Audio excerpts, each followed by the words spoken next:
Good morning, everybody.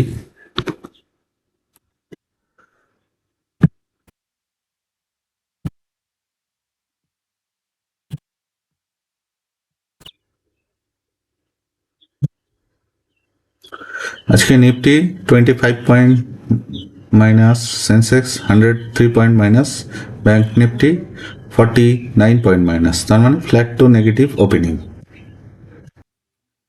এরকম chart তাতে মনে হচ্ছে একটা বাইং পজিশন করে নিলে হয়।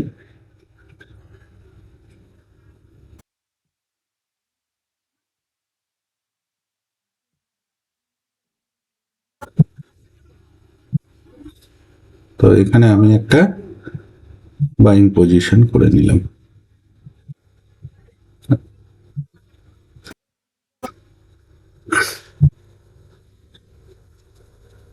এখানেও একটা বাইং পজিশন করে নিলাম। তো এখন দেখা যাক কি হয়।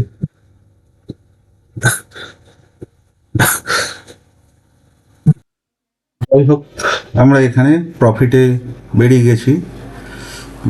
এখানে কি হয়, এখানে মার্কেট যখনই ক্লোজিং প্রাইসের কাছাকাছি ওপেনিং দিয়ে নিচে নামছে না, তার মানে ও ইন্ডিকেট করছে এখানে সেলারদের এসএল ক্রিয়েট করছে, করে ও উপরে যাওয়ার চেষ্টা করছে। তো সেই জন্য সেলার, এখানে অনেক সেলার এসেও মার্কেটকে নিচে নামাতে পারছে না, মানে ও উপরেই যাবে। তো সেই জন্য আমি এখানে বাই সাইডের পজিশন করি, তাতে প্রফিট হয়ে যায়। আর আরেকটা জিনিস, যখনই আমি বাই সাইডের পজিশন করি, আগের দিনের চার্টটাকে একটু লক্ষ্য রাখতে হয়। যেমন আগের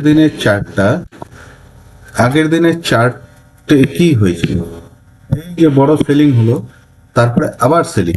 তো এতে কি হয়, এই বড় সেলিং দেখে অনেক শুধু সেলার আসে, আর প্রাইস ক্লোজিং প্রাইসের কাছাকাছি ওপেনিং দিয়েছে মানে এই শুধু সেলিং এই যাবে, মানে সেলারই আসবে, বায়ার আসবে না। যেদিকে মানে এক টাইপের ট্রেডার বেশি আসে, সেদিকে হচ্ছে ওদের এগেনস্টে বাই সাইডে ট্রেড নিলাম, তাতে আমার প্রফিট হয়ে গেল। তাহলে কি হলো, লোকে কি করছে, এই যে বড় সেলিং, এই দেখে একবার রিট্রেস করলো, এই দেখে সবাই সেলিং করছে। তো সবাই সেলিং করছে, তাহলে সেলারদেরকে টার্গেট করতে হবে। ক্লোজিং প্রাইসের কাছাকাছি এই সেলারদের টার্গেট করতে আমি একটা বাইং পজিশন নিই, বাইং পজিশন নিতে আমার প্রফিট হয়ে যায়। তো এটা হচ্ছে ব্যাংক নিফটির চার্টে। আর নিফটি সেম, নিফটির চার্টও কি করছে, মানে